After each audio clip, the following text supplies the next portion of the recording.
مولا فرماتے اگر 3 چیزوں کا علم آ جائے انسان کی زندگی سنور جائے. مولا کون سا علم؟ فرمایا پہلی چیز من این فی این الی این، یہ تیری حقیقت ہے. اگر 3 چیزیں سمجھ جائے کہ تو کہاں سے آیا ہے، کہاں پہ رہ رہا ہے اور تجھے کہاں پہ جانا ہے. آج پورا مجمع خود سے سوال کرے، ہمیں پتہ ہے ہم کہاں سے آئے ہیں، ہمیں پتہ ہے ہم کس دنیا میں رہ رہے ہیں، اس عالم کی حقیقت کیا ہے، اور کیا ہمیں پتہ ہے وہ زندگی جو ہمیشہ کے لیے گزارنی ہے، جو ابدی زندگی ہے، ہم کہاں جانے والے ہیں. کم لوگوں کو پتہ ہے. ہمیں صرف اس دنیا کی حقیقت کا پتہ ہے. ہمیں یہ پتہ ہے صبح آفس جانا ہے، شام کو گھر آنا ہے، سر کا درد ہے اس کے لیے چائے کا کپ پینا ہے اور رات کو سو جانا ہے، پھر وہی روٹین ہم نے دہرانی ہے. ہمیں یہ نہیں پتا کہ ہم کہاں پہ رہ رہے ہیں، کہاں سے آئے ہیں، کیونکہ جہاں سے آئے ہیں یقیناً کوئی مقصد لے کر آئے ہیں، اور جہاں جانا ہے یقیناً کچھ حاصل کر کے جانا ہے. جب انسان ان چیزوں کے 3 چیزوں کو سمجھ لے اس کی زندگی میں سکون آ جاتا ہے. اب مولا ہم کہاں سے آئے ہیں، مولا ہم کہاں پہ رہ رہے ہیں. یہ حقیقت امام حسین کو پتہ تھی کہ حسین کہاں سے آیا ہے، حسین کہاں پہ رہ رہا ہے اور حسین کہاں جا رہا ہے. اور اس حقیقت کو سمجھ چکا تھا کہ اور تجھے کہاں جانا ہے، تبھی اس نے اپنا بندوبست کیا. شمر کو پتہ نہیں تھا کہاں جانا ہے، یزید کو پتہ نہیں تھا کہاں جانا ہے، سنائی باتیں تھیں، یقین منزل یقین پہ نہیں تھا. علماء آج تک فرماتے ہیں کہ امام حسین نے جناب زہیر کو خیمے میں بلا کے بولا کیا تھا. فرماتے حسین نے یہی 3 حقیقتیں زہیر کو بتا دی تھی کہ اور دنیا کی حقیقت کیا ہے، تو آیا کہاں سے ہے اور تجھے جانا کہاں ہے. جب انسان کو حقیقت کا پتہ چل جاتا ہے وہ فنا کو ٹھوکر مارتا ہے اور بقا کو اپنے سینے سے لگا لیتا ہے. صلوات پڑھے محمد و آل محمد.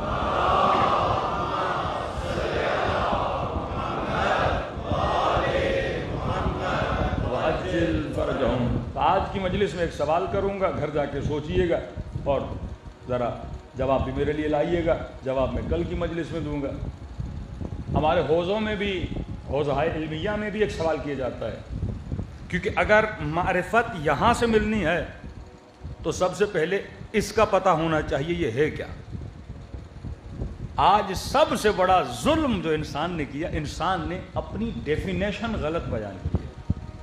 مطلب مجھے پتہ نہ ہو کہ ٹشو کی تعریف کیا ہے، ٹشو بنا کس لیے ہے. اب ٹشو بنا پسینہ صاف کرنے کے لیے اور بندہ اس کو کھانا شروع کر دے تو اس کی ہدف اس کا ختم ہو گیا نا. جس مقصد کے لیے بنا تھا تم اس مقصد کے لیے استعمال ہی نہیں کر رہے. گلاس بنا پانی ڈالو اور اس میں پانی پیو، اور بندہ گلاس کو کسی غلط مقصد کے لیے استعمال کرے، یہ گلاس کے ساتھ ظلم ہے. یہ جب دعائے کمیل میں کہتے ہو نا ظلمت نفسی ظلمت نفسی، کیا مطلب ظلمت نفسی؟ اچھا خاصا بندہ کھا رہا ہے، سو رہا ہے، ایسی میں سب کچھ، اور کہے ظلمت نفسی، میں نے نفس سے ظلم کیا. ظلم کا مطلب کیا ہے؟ انگریز سے اچھی تو کوئی لگژری لائف اسٹائل نہیں گزارا نا، لیکن ان سب نے اپنے نفسوں پہ ظلم. کون سا ظلم ہے؟ کیونکہ جس مقصد کے لیے اللہ نے تمہیں بنایا تھا تم نے اس مقصد میں اس باڈی کو استعمال نہیں کیا، تم نے اس کے ساتھ ظلم کیا. جوتی پاؤں میں رکھنے کے لیے بندہ سر پہ رکھ کے گھومے، یہ سر کے ساتھ ظلم ہے. امامہ سر کے لیے ہے، بندہ پاؤں میں رکھ کے گھومے، یہ امامے کے ساتھ ظلم ہے. تو اس جسم کے ساتھ ظلم کرتا ہے تبھی قیامت میں ظالم بن کے اٹھتا ہے. رسول خدا فرماتے میری امت میں کچھ ایسے لوگ ہیں جو 10 حیوانوں کی شکلوں میں محشور کیے جائیں گے. پھر ان مختلف حیوانات کے رسول خدا نے نام بتائے ہیں. انسان ایسا کیا کرتا ہے کہ تبدیل ہو جاتا ہے حیوانی شکل میں؟ یہ اپنے وجود کے ساتھ ظلم کرتا ہے. ظلم کیوں کرتا ہے؟ کیونکہ اسے اپنی معرفت نہیں ہے. اگر تو اپنی معرفت حاصل کر لے اس کے بعد تجھے امام زمانہ کی معرفت ملے گی، اس کے بعد تجھے پروردگار عالم کی معرفت ملے گی. اب آپ سب خود سے ایک ہی سوال کریں کہ انسان کی ڈیفینیشن کیا ہے؟ انسان کہتے کس کو ہیں؟ میڈیکلی انسان کس کو کہتے ہیں؟ اللہ کی نظر میں انسان کس کو کہتے ہیں؟ آپ خود سوچئے کہ انسان کی تعریف کیا ہے. حوضے میں ایک تعریف بتائی جاتی ہے الانسان حیوان ناطق. انسان کی تعریف یہ ہے کہ انسان ایک ایسا حیوان ہے جو صاحب نطق ہے، جو بولنے کی توانائی رکھتا ہے. لیکن آج جو علماء ہیں جیسے آیت اللہ حسن زادہ عاملی تھے، آغا جواد عاملی ہیں، انہوں نے اس تعریف کو ریجیکٹ کیا ہے کہ یہ انسان کی تعریف نہیں ہے. اور ہم نے آسان تعریف پڑھا کے لوگوں کو بتا دیا آج مجمع سے سوال ہے کہ آپ کے ذہن میں انسان کی تعریف کیا ہے؟ انسان کس کو کہتے ہیں؟ تو اگر یہ پوچھو گے نا انسان کس کو کہتے ہیں تو ہزاروں تعریفیں نکل آئیں گی. کوئی کہے گا انسان یہ ہے, کوئی کہے گا انسان یہ ہے, مثلا کوئی کہے گا انسان اس لیے کیونکہ انسان بولتا ہے, کوئی کہے گا انسان اس لیے ہے کیونکہ انسان جہاز بناتا ہے, کوئی کہے گا انسان اس لیے ہے کیونکہ انسان صبح سے شام تک بچوں کے لیے محنت کرتا ہے, کوئی کہے گا انسان اس لیے ہے کیونکہ انسان کپڑے پہنتا ہے. ساری تعریفیں تو انسان کر سکتا ہے نا. اس طرح نہ سوچو, پہلے اپنے ذہن میں یہ سوچو کہ انسان کیا نہیں ہے. یہ چھوڑ دو انسان کیا ہے, آپ یہ سوچو کہ انسان کیا نہیں ہے, پھر اصل تعریف نکل کے آ جائے گی. مثلا ایک مرتبہ بولتا ہوں ٹیشو کیا ہے, لیکن ایک مرتبہ میں بولتا ہوں ٹیشو کیا نہیں ہے. میں آپ سے پوچھوں گا ٹیشو انسان ہے, آپ بولیں گے نہیں. ٹیشو پتھر ہے, آپ بولیں گے نہیں. ٹیشو حیوان ہے, آپ بولیں گے نہیں.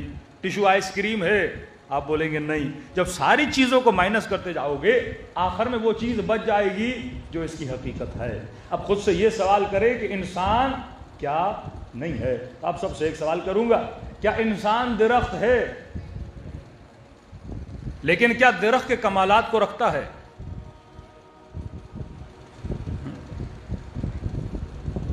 آپ نے کہا انسان درخت نہیں ہے, بچے کو پتا ہے انسان درخت نہیں ہے, لیکن کیا درخت کے کمالات کو رکھتا ہے؟ جو کمالات درخت کی ہیں. اچھا درخت کا کمال ہے کیا؟ الفاظ آسان ہو جائیں, بچوں کو شاید پتہ نہیں پتہ مولانا کمال کیا ہوتا ہے, وہ کمال صاحب سمجھ لیں.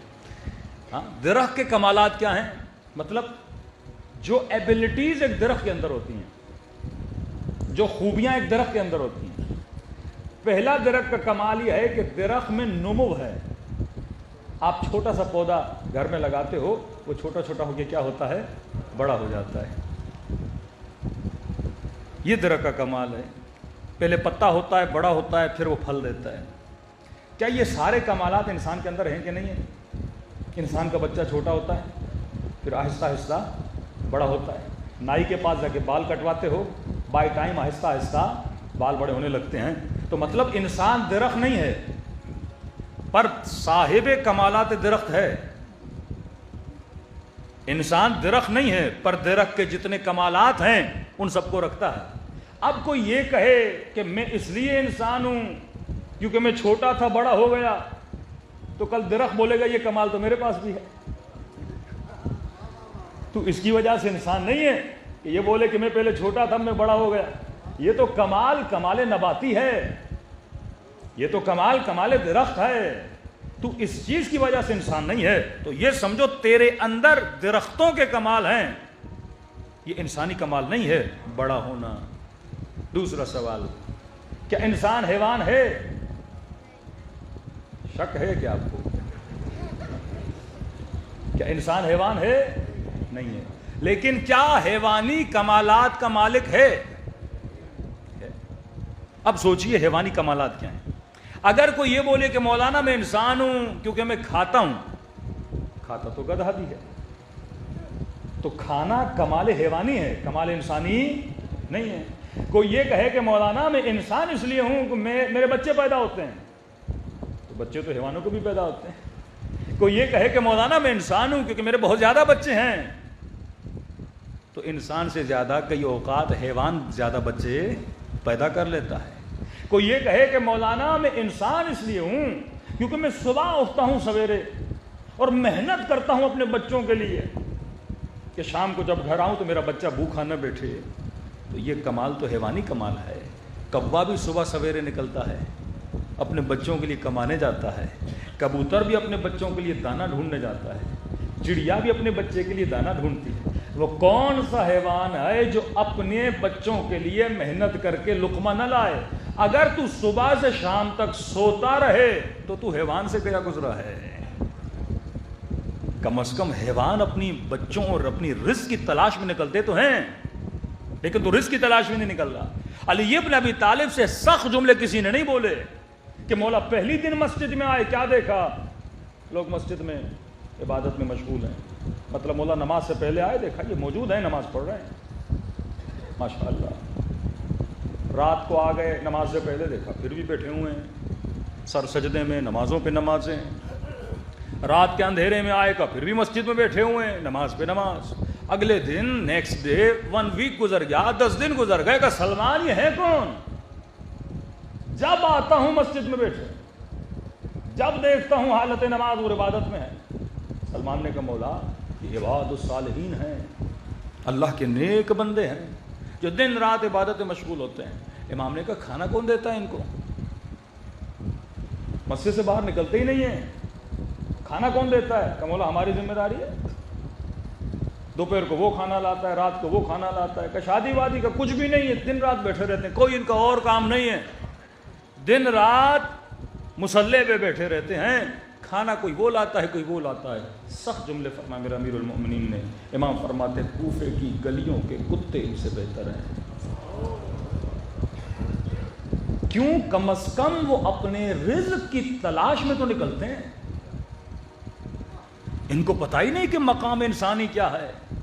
اگر کوئی یہ بولے کہ مولانا میں انسان اس لیے ہوں کیونکہ بچوں کے لیے کمانے جاتا ہوں، میں بچوں کے لیے محنت کرتا ہوں، میں پسینہ بہاتا ہوں، یہ کمال حیوانی ہے۔ حیوان بھی اپنے بچوں کے لیے کمانے جاتا ہے۔ دوسری چیز، کوئی یہ بولے مولانا ہم انسان ہیں کیونکہ انسان فوج بناتا ہے، اپنے ملک اور اپنے سرحد کا دفاع کرتا ہے۔ شیر کا اپنے جنگل کا دفاع نہیں کرتا، ہاتھی کے اپنے جھرمٹ کا دفاع نہیں کرتا۔ کوئی یہ کہے کہ مولانا ہم انسان اس لیے ہیں کیونکہ ہم جوائنٹ فیملی میں رہتے ہیں۔ آپ ہاتھیوں کو دیکھو، 40 ہاتھی جوائنٹ سسٹم میں رہتے ہیں۔ کوئی یہ بولے مولانا ہم انسان اس لیے ہیں کیونکہ اگر خدا نہ خواستہ کوئی رشتہ دار مر جائے تو ہم اس پہ روتے ہیں۔ یہ چیز نیشنل جغرافیہ میں ہاتھیوں کو دکھایا گیا، جب ان کا کوئی ہاتھی مر جاتا ہے۔ بندر کو دکھایا گیا، کوئی بندر مرتا ہے اس پہ گریہ کرتے ہیں، وہ اس پہ روتے ہیں۔ تو یہ جتنے کمالات ہیں یہ کمالات حیوانی ہیں۔ کوئی یہ بولے مولانا میں انسان اس لیے کیونکہ میں بات کرتا ہوں، کلام تو طوطا بھی کرتا ہے، کوئی طوطا 2000 ورڈ، کوئی طوطا 5000 ورڈ، تو بولنا کمال انسانی نہیں ہے۔ اب مجھے بتائیے کمال انسانی کیا ہے؟ شادی میں کرتا ہوں اس لیے میں انسان ہوں، شادی تو حیوان بھی کرتے ہیں۔ شہوت میرے اندر ہے اس لیے میں انسان ہوں، تم سے زیادہ شہوت حیوان کے اندر ہے۔ میں کھانا کھاتا ہوں اس لیے انسان ہوں، ہم سے زیادہ کھانا حیوان کھاتا ہے۔ میں وزن زیادہ اٹھا لیتا ہوں، ہم سے زیادہ وزن حیوان اٹھاتے ہیں۔ اب ذرا سوچو کہ انسان کیا ہے؟ یہ جو کچھ تیرے پاس ہے یہ کمال حیوانی ہے۔ تو کوئی ایسی چیز تو بتانا جس کے ساتھ ثابت ہو کہ تیرے اندر کمال انسانی ہے۔ کمانا، کھانا کھانا، فیملی کا خیال رکھنا، بچوں کا خیال رکھنا، یہ سارے کام حیوانات کے ہیں۔ حیوانات بھی اپنے بچوں کا خیال رکھتے ہیں۔ نبی مولا فرماتے اے انسان کئی چیزیں حیوانوں سے سیکھو، کیونکہ تو کبھی کبھی کمال حیوانی پر بھی فائز نہیں ہوتا۔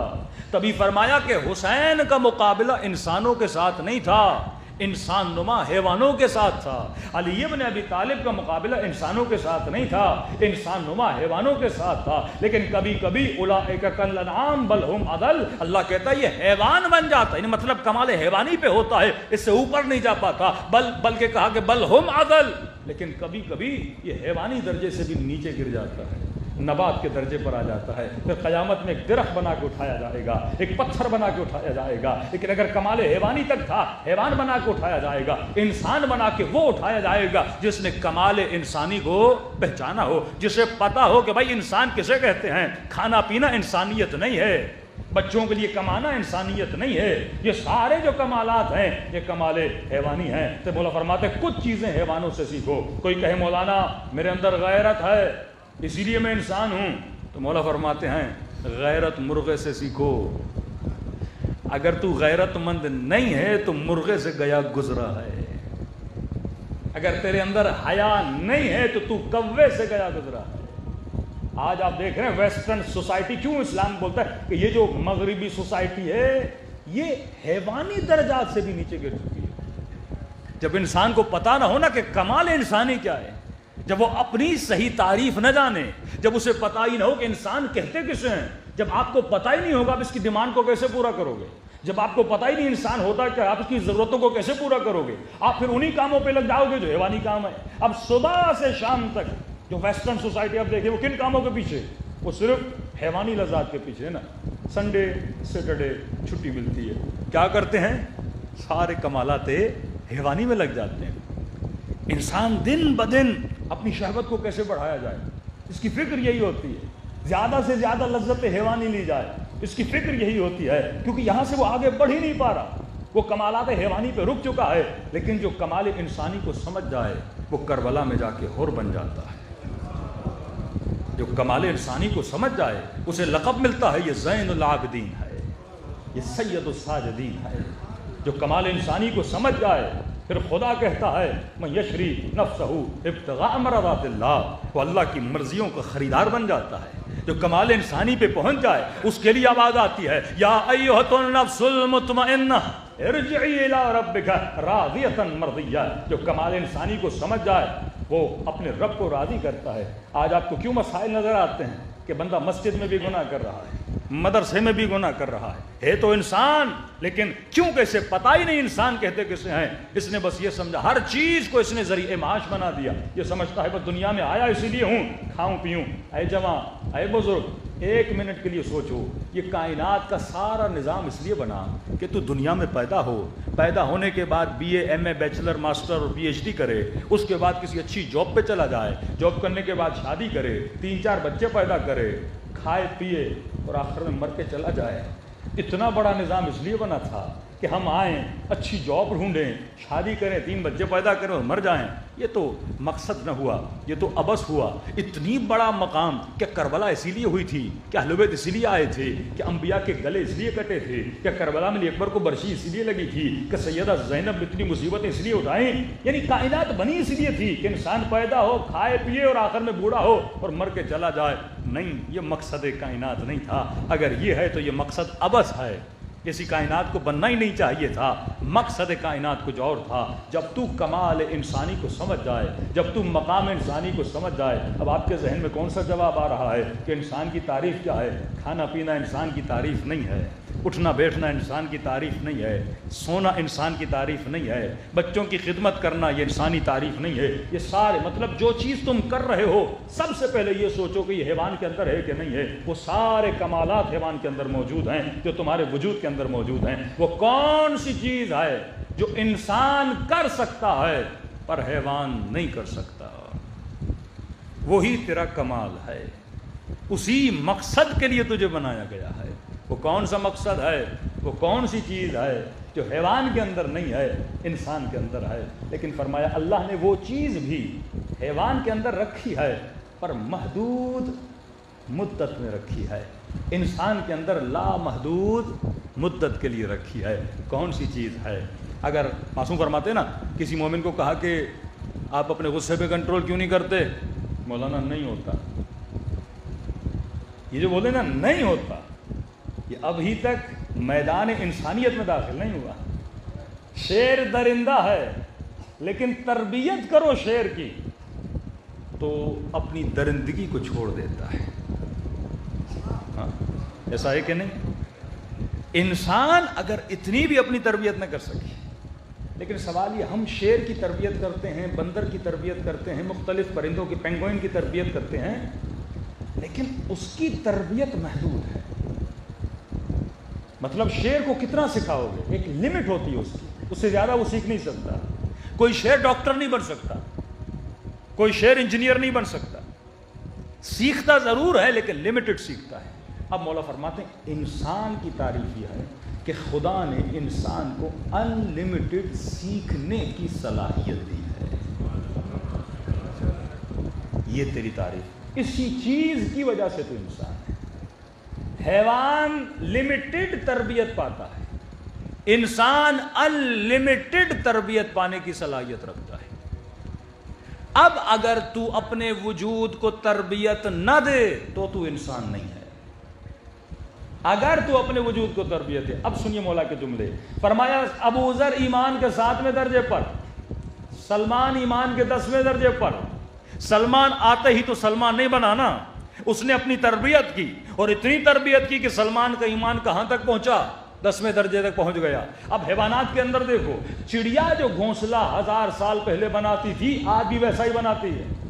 شہد کی مکھی جو 36,000 سال پہلے بناتی تھی آج بھی ویسا ہی بناتی ہے.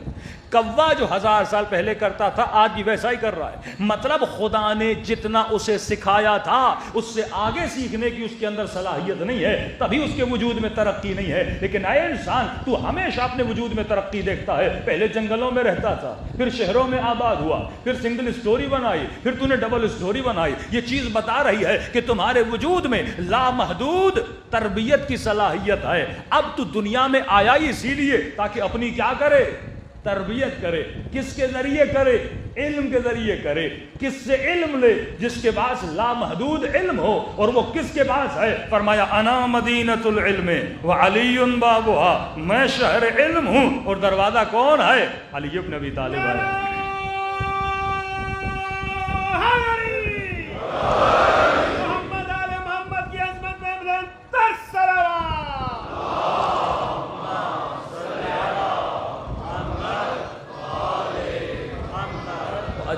فرجہم. تو انشاءاللہ بات سارے ذہنوں میں درج ہو گئی ہوگی. انسان کیا ہے؟ انسان کی تعریف کیا ہے؟ انسان دنیا میں اس لیے آیا تاکہ لامحدود تربیت پا سکے. اب اگر میں اپنی 25 سالہ زندگی میں 30 سالہ زندگی میں اپنی تربیت ہی نہیں کر رہا, لہذا میں انسان ہوں. جاب کر رہا ہوں, بچے ہیں, گھر ہے, لگژری لائف ہے, گاڑی ہے, یہ سارے مقامات حیوانی ہیں, انسانی نہیں ہے. اصل مقام انسانی یہ ہے کہ تو اپنی تربیت کرے, تب تجھے اپنی معرفت آئے گی. پروردگارا تربیت لوں تو کس سے لوں؟ اسی سے لو جو خود تربیت یافتہ ہو. جو خود تربیت یافتہ نہیں وہ تیری تربیت کیسے کر سکتا ہے؟ جو خود کامل نہیں وہ تجھے کامل کیسے بنا سکتا ہے؟ تبھی ہماری تربیت کے لیے کسی نہ کسی معصوم کا ہونا ضروری تھا. کوئی ایسا وجود جو انسان کی کیا کر سکے, تربیت کر سکے. آج اکثر بچوں کے ذہن میں یہ بات ہی نہیں ہے. جب بڑے ہوتے ہیں یہی ذہن میں ڈالا جاتا ہے بیٹا نوکری کرنی ہے. اب دن رات محنت کرتا ہے کہ وہ نوکری کرو جس میں زیادہ سے زیادہ پیسہ ہو. پھر دوسرا اہم بناتا ہے گاڑی لینی ہے, گھر لینا ہے, شادی کرنی ہے. اسے یہ نہیں پتا اپنی تربیت بھی کرنی ہے کہ نہیں ہے. اب ہوا کیا معاشرے میں, بیٹا ڈاکٹر بن گیا, بیٹی ڈاکٹر بن گئی, گھر بھی آ گیا, گاڑی بھی آ گئی, لیکن اس گھر کے اندر جاؤ ان دونوں میں تربیت کا فقدان ہے. مجلس میں بھی لوگ آ جاتے ہیں. اس وقت انٹیریئر سندھ میں ایک بیچارے مومن کو اٹیک آ گیا. ان کا ہوا کیا آپ کے ساتھ؟ کہ مولانا ڈیلی مومنوں کے جھگڑے حل کرا کرا کے میں بیمار ہو گیا. 10 دنوں میں اتنے جھگڑے ہوتے ہیں ان لوگوں میں, پولیس کا ادھر سے فون آتا ہے, اس کا مسئلہ حل کروا, اس کا مسئلہ حل کروا, اس کا مسئلہ حل کروا, تو پریشان ہو گیا. مطلب ذکر حسین میں آ بھی رہے ہیں, ذکر امام حسین کر بھی رہے ہیں, لیکن انسان اپنی تربیت نہیں کر پا رہا. تو ذکر کا کوئی فائدہ نہیں ہے جب تجھے پتہ ہی نہ ہو کہ مقصد کربلا کیا ہے. امام حسین کب خوش ہوئے تھے؟ جب حر نے اپنی تربیت کی نا, جب وہ ایک قدم انسانیت کی طرف بڑھا نا, جب وہ سمجھ گیا کہ مقصد انسانیت مال جمع کرنا انسان کا مقصد نہیں ہے, یہ ضرورت بدن ہے. شادی کرنا مقصد انسان نہیں ہے, یہ ضرورت بدن ہے. کھانا کھانا انسان کی ضرورت نہیں ہے, یہ ضرورت بدن ہے. یہ ساری ضرورت حیوان بھی اپنی پوری کرتا ہے, تو بھی پوری کر رہا ہے. لیکن تو اس لگژری گھر میں جب اپنے صوفے پہ سویا ہوا ہے, یہ سوچ تمہارے اندر کمال انسانی کتنا ہے. اللہ نے دولت تو قارون کو بھی دی, نمرود کو بھی دی, لیکن وہ مقصد انسان کو نہ سمجھ سکا کہ کائنات میں میرے آنے کا مقصد کیا تھا. وہ مقصد دنیا کو سمجھ بیٹھا کہ معصوم فرماتے ہیں مقصد خلقت وہ کائنات ہے جہاں تو جانے والا ہے. آج ہم میں سے کتنے لوگوں کو پتا ہے کہ جب روحیں بدن سے نکلیں گی تو کہاں جائیں گی؟ واللہ اگر پتہ چل جائے تو انسان ڈیلی دعا کرے کہ روح جلدی نکلے اور اس عالم میں چلا جاؤں, کیونکہ اس عالم میں علی بھی ہیں, حسن بھی ہیں, حسین بھی ہیں, 1 لاکھ سے زیادہ انبیاء بھی ہیں. مولا سے یہ بھی مجالس میں آئے گا, امام کا جملے کی تشریح میں دوں گا. کسی نے کہا مولا عالم آخرت اور عالم دنیا میں ان دونوں کو دیکھا جائے تو ان کا تقابل کہ یہ کیسا ہے اور یہ کیسا ہے, مولا ان دونوں کا تقابل تو بتائیے تاکہ ایک اندازہ تو ہو. اچھا کئی لوگ اس عالم کو سمجھ نہیں پاتے, اس کا بھی امام نے جواب دیا. امام فرماتے جب بچہ شکم مادر میں ہوتا ہے, کہ ماں کا پیٹ کتنا ہے, دنیا کتنی بڑی ہے, کوئی میتھمیٹک جاننے والا کیلکولیشن کر کے بتائے کہ ماں کا پیٹ کتنا ہے اور باہر والی دنیا کتنی ہے. شاید کوئی اندازہ بتا بھی نہ سکے, پیٹ اتنا چھوٹا, باہر کی دنیا اتنی بڑی. کب ایسے ہی سمجھو دنیا ماں کا پیٹ ہے اور باہر برزخ ہے. دنیا ماں کا پیٹ ہے اور باہر عالم برزخ ہے. دوسری چیز امام نے فرمایا بچہ ماں کے شکم میں کتنی لذتیں لیتا ہے, کتنی لذتیں لیتا ہے, بہت کم. آپ کو کم لگ رہی ہیں, بچے سے پوچھو جو شکم میں ہے کہ میں تو بڑے مزے میں ہوں, مجھے تو نکلنا بھی نہیں ہے, میری تو کائنات وہی ماں کا پیٹ ہے, جو مل رہا ہے الحمدللہ بہت اچھا مجھے مل رہا ہے. لیکن آپ شکم سے باہر ہو, جو شکم سے باہر ہے وہ کہتے ہیں بچہ کب نکلے گا باہر, بچہ تکلیف میں ہے, بچے نے تو دنیا کی رنگینیاں نہیں دیکھی, اسے کیا پتا کہ باہر کی دنیا میں کتنا مزہ ہے. یہاں تو پارک بھی ہے, یہاں تو اسکول بھی ہے, یہاں تو گاڑی بھی ہے, یہاں تو ویدر بھی, سب کچھ ہے. اندر تو اندھیرا ہے, کچھ بھی نہیں ہے, اندر تو ظلمات ہے. لیکن بچے کو بولو گے باہر بہت بڑی دنیا ہے, بولے گا پاگل کسی اور کو بناؤ. ان کنتم لا تعلمون, قرآن بھی کہتا ہے تجھے نہیں پتا کہ وہ کیا ہے. اور جب کوئی سمجھاتا ہے کہتے ہیں مجھے پاگل نہیں بنا, میرا تو سب کچھ یہی ہے. شیطان کیش دیتا ہے نا کہ سب کچھ یہی ہے, باہر کچھ بھی نہیں ہے. لہٰذا اس بچے کی, یہ مولا علی کی مثال, اس بچے کی مانند ہے جو شکم مادر میں ہے. اسے کیا پتا, اسے شعور بھی نہیں ہے, اور سمجھاؤ گے وہ سمجھے گا بھی نہیں. اس کی پوری کائنات ماں کا پیٹ ہے. لیکن کیونکہ تو باہر ہے, تجھے پتا ہے کہ باہر کی نعمت کیا ہے. مولا فرماتے کیونکہ ہم وہاں ہیں, ہمیں پتا ہے کہ وہاں کیا ہے. رسول دیکھ کر آئے معراج پر کہ وہ عالم کیا ہے, وہ کائنات کیسی ہے. لہٰذا ہم تجھے بار بار بتا رہے ہیں, حسین سمجھا رہے ہیں شمر اپنی آخرت تباہ نہ کر, وہاں بڑی نعمتیں ہیں. یزید اپنی آخرت تباہ نہ کر, وہاں بڑی نعمتیں ہیں. اور اپنی آخرت تباہ نہ کر, وہاں بڑی نعمتیں ہیں. جو سمجھ گیا وہ حسین کا عاشق بن گیا, جو نہیں سمجھا وہ حسین کا قاتل بن گیا. تو فرمایا بس شکم مادر میں تو خوش رہنا چاہتا ہے یا باہر کی کائنات کے مزوں کو لینا چاہتا ہے. ایک ہی حدیث ہے, اس میں آپ سمجھ جائیں گے. مولا فرماتے ہیں دنیا میں کوئی پھل کھاتے ہو اس کے کتنے ذائقے ہوتے ہیں. میکسیمم ایک پھل کھاؤ گے 2-3 ذائقے آپ کو ملیں گے نا. سیب کھاؤ گے کھٹا بھی ہوگا, میٹھا بھی ہوگا, شاید کوئی ایسا پھل ہو جو ساتھ میں نمکین بھی ہو. تو میکسیمم جو ٹیسٹ آپ لے پاتے ہو ایک سنگل آئٹم سے کتنے ہوتے ہیں, 2 اور 3 ٹیسٹ آپ لے سکتے ہو. مولا فرماتے آخرت میں جب ایک پھل کھاؤ گے, ایک پھل میں اللہ نے 50,000 ذائقے رکھے ہیں. اب سوچو اس شکم کے لیے دنیا شکم مادر کی طرح ہے اور ساری نعمتیں کائنات جتنی بڑی ہے. تبھی فرمایا جنت میں ایک مومن کا گھر دنیا سے بڑا ہوگا. اب وہ بحریہ ٹاؤن کے 500 گز گھر کے لیے روتا رہے, 1000 گز کے گھر کے لیے سر کے بال سفید کر دے, ٹینشن میں مارا بلڈ پریشر کا مریض ہو جائے کہ بس 1000 گز کا پلاٹ مل جائے, ہر مجلس میں دعا کرواتا رہے مولانا پلاٹ مل جائے. اللہ ہنسے گا کہ نہیں ہنسے گا؟ میں نے دنیا جتنا بڑا پلاٹ تیرے لیے رکھا ہوا ہے اور تو 500 گز کے لیے خود کو موت دے رہا ہے, بلڈ پریشر کا مریض ہو رہا ہے. تبھی مولا فرماتے ہیں کہ علی والوں کے لیے دنیا مچھر کے پر کے برابر بھی نہیں ہے. ہاں, کیونکہ وہ دنیا کی حقیقت کو سمجھ چکے. مولا ابن سعد کو کہہ چکے, ابن سعد رے کی حکومت تو دور, تجھے رے کی گندم کا دانہ بھی نصیب نہیں ہوگا.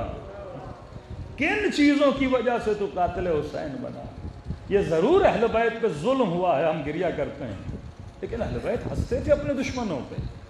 بی بی زینب یزید کا مذاق اڑا رہی ہیں دربار میں کھڑے ہو کر, یزید تو کیا سمجھ رہا ہے, تجھے کیا ملا ہے؟ تجھے کچھ بھی نہیں ملا.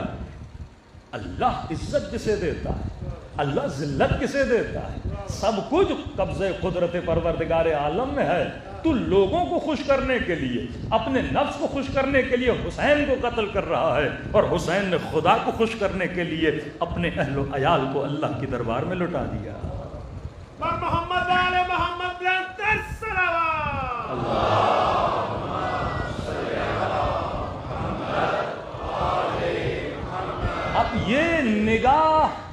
نگاہ اہل بیت ہے. جب آپ کا ویژن کلیئر ہوگا، کیونکہ ہمارا ویژن کلیئر نہیں ہے. ہم نے لذت آئے دنیاوی کو، لذت آئے حیوانی کو انسان کا مقصد بنا دیا. یعنی کتنا ظلم ہے کہ جو جسم خدمت روح کے لیے بنا، اس جسم کا خادم ہم نے روح کو بنا دیا. یہی ظلم تو نفسی ہے. یعنی یہ بالکل ایسے ہے کہ گدھا انسان کے لیے بنا، لیکن انسان سارا سامان اپنی پیٹھ پہ اٹھائے اور گدھے کی خدمت کرتا رہے. دنیا ہنسے گی نا. اسی طرح خدا بندے پہ ہنستا ہے کہ جسم کو میں نے تیری خدمت کے لیے بنایا. تو ایسی اسی کے لیے، بیڈ اسی کے لیے، صبح سے شام محنت اسی جسم کے لیے، کھانا پینا جسم کے لیے. کہ جسم تو سوکھی روٹی سے بھی بھر جاتا ہے، لیکن تو اس کے لیے کتنی خدمت کرتا ہے. رات کے 2 بجے فلاں ریسٹورنٹ پہ جاتا ہے، فون کرتا ہے، پیسے خرچ کرتا ہے. کتنے مزے کے لیے؟ 15-20 منٹ کے مزے کے لیے. ہاں، لوگوں کو دعوتیں دیتے ہیں، گھر میں کھانے بناتے ہیں، کتنی محنت کرتے ہیں. یعنی 3 گھنٹے بیچاری بیوی کو کچن میں کھڑا کر دیتے ہیں، میرے پیٹ کی خدمت کر لے، میرے پیٹ کو مزہ آ جائے. یعنی اتنی محنت، اتنا پیسہ لگا دیتے ہیں پیٹ کے لیے. انسان کپڑے خریدتا ہے لوگوں کو دکھانے کے لیے. ہاں، گھروں کو تزئین دیتا ہے لوگوں کو دکھانے کے لیے. یعنی سب کچھ کس کے لیے کر رہا ہے؟ لوگوں کے مزے کے لیے یا جسم کے مزے کے لیے. حالانکہ لوگ نہ تجھے نفع دے سکتے ہیں نہ نقصان دے سکتے ہیں. تبھی کہا خذوا زینتکم، اپنی زینت کو میری دربار میں لے کر آؤ، کیونکہ میں ہوں جو تجھے سکون دیتا ہوں. لوگ تجھے سکون نہیں دے سکتے، یہ گھر تجھے سکون نہیں دے سکتے. ہاں، سکون دیتے ہیں، ٹیمپریری سکون دیتے ہیں، ابدی سکون نہیں دیتے. اگر ابدی سکون دیکھنا ہے، آؤ کربلا کے میدان میں، آؤ زندان شام میں. سیدہ زینب کے وجود کو دیکھو، کس سکون کے ساتھ مصلی عبادت پہ کھڑی ہیں، کیونکہ انہیں اپنا معشوق مل چکا تھا، اپنا محبوب مل چکا تھا، جس کے وجود سے سکون ملتا ہے. واللہ دنیا میں کسی کے بھی عاشق بنو گے تجھے وفا نہیں ملے گی، لیکن جب خدا کے عاشق بنو گے تجھے وفا ہی وفا ملے گی.